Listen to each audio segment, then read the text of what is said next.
Certainly in looking at evidence-based practice, we've got buy-in, we have some knowledge, we're going to have more knowledge at the end of the week, but it does have some barriers. The important piece, of course, with the barriers is to understand them from a standpoint of demonstrating solutions. One of the issues is certainly the knowledge base of educators and practitioners. Do we have what it takes to actually teach students and practitioners to come along? I know I have been studying this since the last educators conference that we have, and I know we've been talking about it longer than that, but 2 years ago I was in the presentation with Tamara Balovich McLeod and John Parsons, and I thought, this is great, this is a practical piece. So we came back and we actively started looking at ways to do it in our program, but I think our program is still a couple years away from being really where we want it to be. But we're learning through the process almost along with our students, hopefully a step ahead of our students. There are questions about whether or not there's enough evidence-based practice types of research out there to answer our clinical questions. Because clinical questions tend to be a little bit more narrow than our broader-based theoretical questions, but what a great way to start pooling those bigger questions to push and drive some of those research agendas. Certainly a relationship to theoretical practice, and I think that's maybe one of the scary pieces. If I'm practicing and I'm seeing X number of patients, how do I start building research designs? I'll talk a little bit later about the concept of consumers and producers, and I think we have to decide at what level we want our students to be established in evidence-based practice before we move in, but not to be afraid of evidence-based practice because we think that it involves these large outcomes-based studies, which are very good, but not everybody has to be there. And then certainly time to learn, practice, and disseminate. One of the models that I keep coming across as I research evidence-based practice is this model. And there's a couple pieces off of this model that I take to heart and carry with me as we talk to our staff. And I'll start at the bottom. In terms of belief systems, again, do we believe in improving patient outcomes? And I don't think there's anyone in this room that would disagree with that. But in an effort to improve patient outcomes, we have to look at what current practice is telling us about clinical decision making and improving our clinical decision making. There are really three pieces to the framework for evidence-based practice. The area that's achieving or receiving a lot of focus is that area up top, is the best research evidence. But it has to be combined with clinical experience and clinical expertise, and then also patient values and patient circumstances. That's really what helps to frame the clinical questions that we ask. So, a couple parts of this. Again, the top part, we need to be a little bit better at looking at that research and building some sort of mechanism into practice so that we can look at it and evaluate it. But we shouldn't forget that it's the other two components of this as well that are important. So the evidence doesn't replace our clinical expertise. It doesn't replace how we look at values or trying to fit something in that doesn't work with a particular population. But again, we're looking at it holistically to help improve the decisions that we make and ultimately improve patient outcomes. The heart of evidence-based practice is really the critical appraisal process. And we're going to break out here and in a little bit, and I'm going to ask you all to share a little bit about what you're thinking in your program and how you're starting your conversations. But this is really where we spend a lot of our time in curriculum development, deciding when is it appropriate to add in Pico questions. When do students have enough information and enough experience under their belt that they can start asking some good questions?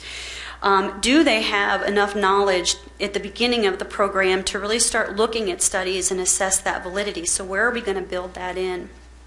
So let me just go through and talk a little bit about the circular process here. Again, some of you may be familiar with this. It may be a little newer to folks. But just to make sure we're on the same page. Up in the right-hand corner is the formulation of clinical questions, and the model that keeps popping up is the Pico model. Pico is patients or population. You could also look at a condition. Your clinical question should also have an intervention. focused intervention. It definitely needs an O, so it's outcomes based. And if it's appropriate, it could have a C or a comparison in there. So patient, intervention, comparison, and outcome. It tends to make it a little bit more focused and a little bit more narrow than some of the broader theoretical aims. And it's definitely driven by patient care. That's what we're interested in, is improving that component. Like any good research model, and questioning, critical thinking and questioning, once you have your research question, we have to look at the evidence that is out there that drives it. There are both what I call traditional databases. Some of them are secured through your institution. I also try to encourage our students to use things like PubMed and ERIC, because wherever they go, they're going to be available to students because they're governmental. So I have here Medline, CINAHL, Web of Science, Web of Knowledge. There's any number of those, what I would consider more traditional databases. And those databases are getting far more savvy in the way that you can search.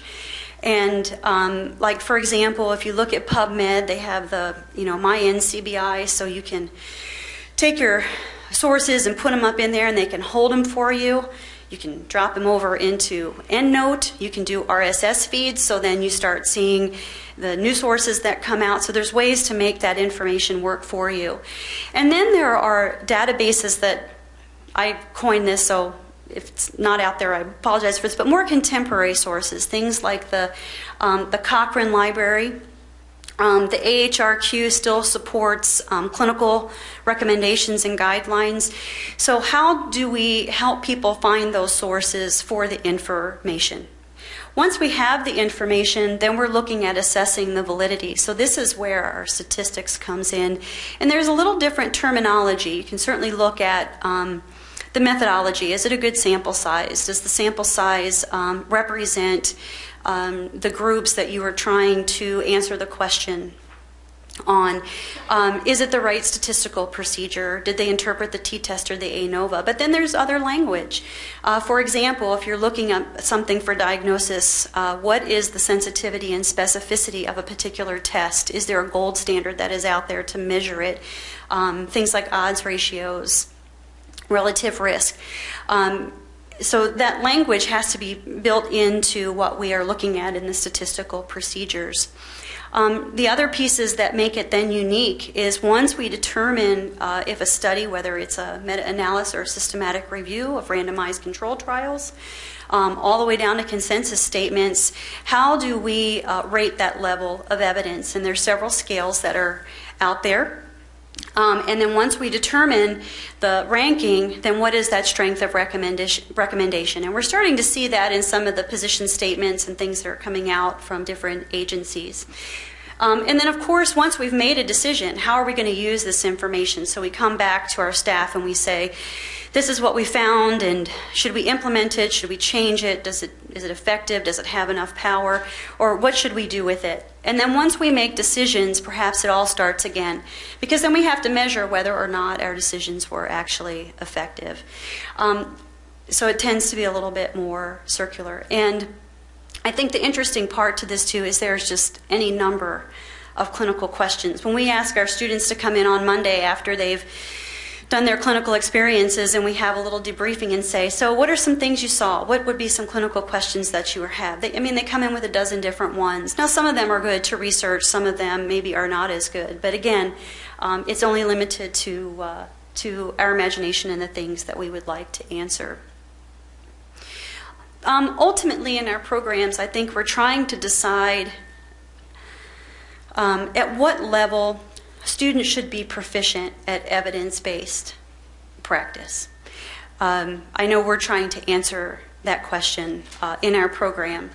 One of the things that we have decided is that we really would like students to be good consumers of information. We'd like them to be inquisitive. So how do they start asking questions? We have them actually keep a little journal when they go into the clinical setting. And they just write down things. I say at the end of the day, just write down a few things. What did you see? Did it work? Did it not work? How do people know that it worked? Did you ask your clinical instructor how did it work? So they start keeping some journals and some reflective things. Very easy to do. But that's really one of the things we're trying to promote is that lifelong learning and that desire to ask questions. We're adding in a number of things into our program to help them and encourage them to locate different sources, keyword searches, try different searches, different databases, don't try just one. And we work a lot with our librarians on campus to help not only improve our skill, but our students' skill. We really try to encourage them to think about how this is impacting decisions, not only didactically when we debrief, but then also when they talk to their clinical instructors, how that helps with their problem-solving process. And then we're certainly looking at ways to collaborate with practitioners. Again, just trying to find, and these are not new, these are ideas that we've picked out from the literature, journal clubs, trying to do practice guidelines, really trying to focus on something that our AT clinical staff at SDSU is interested and not trying to take it all on, but just try to focus on the process more than answering as many questions as we possibly can. You know, in your programs, you may decide that you want to go past that a little bit and you want students to ultimately go out and to be producers. We don't have students at this point participating in outcome studies, for example, because we haven't gotten that far. I mean, we look at surveillance data and we try to use input, etc., but maybe that will happen in the future and we can integrate that. But if other people are doing that in their programs, perhaps they would like to share, at least on the undergraduate level. The master's level might be a little different. Certainly, if they got to a point where they're disseminating information to others, we're very fortunate. I'm from District 5, and we're very fortunate that we have a student section in our district meetings, and they promote students, undergraduate students, to present literature. So we actually made it a course requirement that students from our therapeutic rehabilitation class, they had to do a critically appraised topic paper, and we had them submit it. Some of them were accepted, some were better than others, but at least they're starting to get in the process of sharing that information. And I know that happens in many districts, and that's just a nice outlet for students to be able to do that. But publications, presentations, and then certainly teaching other individuals how to do evidence-based practice, how to implement that in there. So again, this is just kind of a summary slide. I'm sure all of you are trying to decide how to do this within your curriculum, and the rest of the presentations this week I think will give us some thought-provoking pieces in terms of what we would like students to be able to do.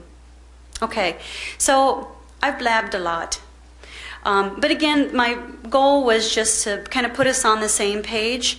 I'm looking at faces and I'm seeing a lot of heads nod, which is good, because you're either very nice or you're agreeing with me. I didn't see any of this, some of this.